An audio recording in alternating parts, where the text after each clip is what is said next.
नमस्कार. विज्डम प्रवाह ज्ञानधारामध्ये आपले स्वागत आहे, जिथे मन शांत होतं आणि आत्मा जागा होतो. चला, या ज्ञानप्रवाहात सामील होऊया. नमस्कार.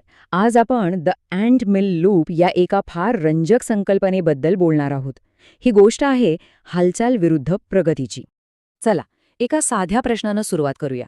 आपल्याला कधी असं झालंय का की आपण खूप धावपळ करतोय, दिवसभर प्रचंड व्यस्त आहोत, पण दिवसाच्या शेवटी जेव्हा आपण मागे वळून बघतो तेव्हा असं लक्षात येतं की आपण जिथल्या तिथेच आहोत, काहीच प्रगती नाही झालीये?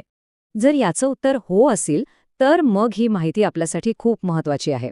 आज आपण एका छोट्याशा मुंगीची गोष्ट पाहणार आहोत, पण तिचा संबंध थेट आपल्या धावपळीच्या आयुष्याशी आहे.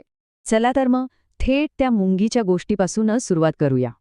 तर ही गोष्ट आहे आर्मी अँट्स नावाच्या काही खास मुंग्यांबद्दल. त्यांच्यासोबत ना एक विचित्र घटना घडते, जिला अँट मिल असं म्हणतात.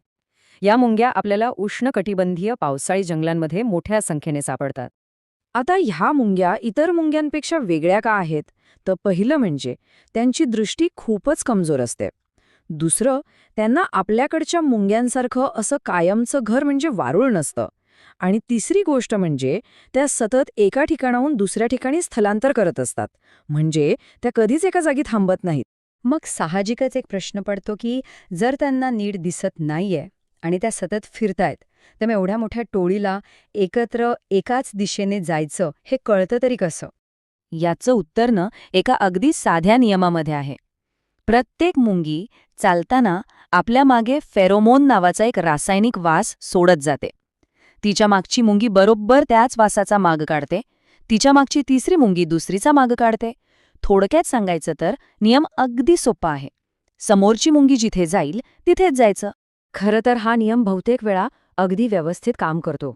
पण कधीकधी ह्याच सोप्या नियमामुळे एक खूप मोठा अपघात घडतो. झालं असं की एके दिवशी जंगलातली जमीन खडबडीत होती आणि पावसामुळे नेहमीचा रस्ता थोडा बदललेला होता. त्यामुळे झालं काय की त्या टोळीच्या अगदी पुढे चालणारी जी लीडर मुंगी होती ती गोंधळली, तिची दिशाभूल झाली आणि पुढे जाण्याऐवजी ती चुकून वळली आणि नकळतपणे स्वतःच्याच टोळीने तयार केलेल्या त्या फेरोमोनच्या वाटेवर परत आली. आणि मग काय होतं, तिच्या मागच्या सगळ्या मुंग्या तोच नियम पाळतात. त्याही तिच्या मागे वळतात आणि बघता बघता संपूर्ण टोळी एका कधी न संपणाऱ्या परफेक्ट वर्तुळात गोल गोल फिरायला लागते. हे वाक्य जरा नीट ऐका. त्या वर्तुळातली प्रत्येक मुंगी धावत होती, खूप व्यस्त दिसत होती, पण खरं सांगायचं तर त्या कुठेच पोचत नव्हत्या. आणि हो, ही काही काल्पनिक गोष्ट नाहीये. या अँट मिल नावाच्या घटनेची वैज्ञानिक नोंद तब्बल 1921 साली करण्यात आली होती. हा एक खरा आणि अभ्यासलेला प्रकार आहे. चला, आता या गोष्टीच्या पुढच्या भागाकडे वळूया आणि बघूया की या आंधळ्या अनुकरणात नेमका धोका तरी काय आहे. ह्यामधली सगळ्यात भीतीदायक गोष्ट कोणती आहे माहितीये? जसजशा जास्त मुंग्या त्या वर्तुळात फिरायला लागल्या, तसतसा तो फेरोमोनचा वास अजून तीव्र, अजून स्ट्रॉंग होत गेला. आणि त्यामुळे तो चुकीचा रस्ताच त्यांना जास्त बरोबर वाटू लागला. म्हणजे बघा, एका मुंगीनं केलेली एक छोटीशी चूक बाकीच्यांनी केलेल्या आंधळ्या अनुकरणामुळे एका मोठ्या जीवघेण्या सापळात बदलली. कारण त्या मुंग्या चालतच राहतात, फिरतच राहतात, जोपर्यंत त्यांची सगळी ताकद संपून त्यांचा मृत्यू होत नाही. आता या मुंग्यांच्या जगाचा संबंध आपल्या जगाशी कसा आहे ते बघूया. मुंग्यांसाठी जे काम तो फेरोमोनचा वास करतो, अगदी तेच काम आपल्या जगात आजकाल सोशल मीडियाचे अल्गोरिदम करत आहेत. जरा विचार करून बघा ना, आपण ऑनलाईन जे व्हिडिओ पाहतो तेच आपल्याला पुन्हा पुन्हा दाखवले जातात. जी गाणी ऐकतो अगदी तशीच गाणी रेकमेंड केली जातात आणि ज्या गोष्टींना आपण लाईक करतो त्याच प्रकारची माहिती आपल्यासमोर जास्त करून येते. आणि हळूहळू अगदी त्या मुंग्यांसारखंच आपणही एकाच प्रकारच्या माहितीचा, एकाच प्रकारच्या विचारांच्या आणि मतांच्या वर्तुळात अडकून जातो. यालाच इको चेंबर असंही म्हणतात.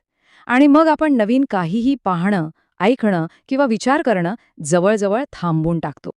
मग या वर्तुळातून बाहेर पडायचं कसं?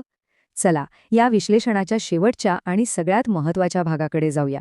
यातला सर्वात महत्त्वाचा धडा हा आहे की हालचाल करणं म्हणजे प्रगती करणं नाही. खूप व्यस्त असणं, खूप काम करणं याचा अर्थ असा अजिबात होत नाही की आपण योग्य दिशेनेच पुढे जातोय. कधीकधी आपण फक्त एका अँटमिलमध्ये गोल गोल फिरत असतो. आणि ही गोष्ट आपल्याला एक खूप मोठी आशा दाखवते. ते वर्तुळ तोडण्यासाठी हजारो मुंग्यांची गरज नसते, गरज असते फक्त एका मुंगीची, जी क्षणभर थांबते, त्या रांगेतून बाजूला होते आणि विचार करते की हे नक्की काय चाललंय. हेच तत्व आपल्या आयुष्यातही लागू होतं. जेव्हा प्रत्येक जण एकाच दिशेने धावताना दिसतोय, तेव्हा फक्त 10 मिनिटं थांबून त्या गर्दीतून बाहेर येऊन पाहिलं तर काय होईल? आणि मग स्वतःला एक प्रामाणिक प्रश्न विचारायचा, आता मी ज्या मार्गावर चाललो आहे, तोच मार्ग पुढचे 6 महिने चालू ठेवला, तरी मी नक्की कुठे पोचलेलो असेन? या प्रश्नाचं उत्तरच आपल्याला आपल्या अँट मिलची जाणीव करून देऊ शकतं. तर जाता जाता एक विचार नक्की करा.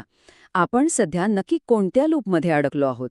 कामाच्या, पैशाच्या, नातेसंबंधांच्या की सोशल मीडियाच्या? एक गोष्ट लक्षात ठेवा, कधीकधी धावणाऱ्या रांगेतून बाजूला होणं हेच सगळ्यात शहाणपणाचं पाऊल असतं. विचार करा. मित्रांनो, दिवा अंधार दूर करतो, तर ज्ञान हे अज्ञान दूर करतं. ही माहिती आवडली असेल तर नक्की लाईक करा आणि इतरांनाही शेअर करून ज्ञानाचा उजेड पसरवा. विजडम प्रवाह ज्ञानधारा या यूट्यूब चॅनलला सबस्क्राईब करायला विसरू नका. भेटूया लवकरच पुढच्या व्हिडिओमध्ये. धन्यवाद.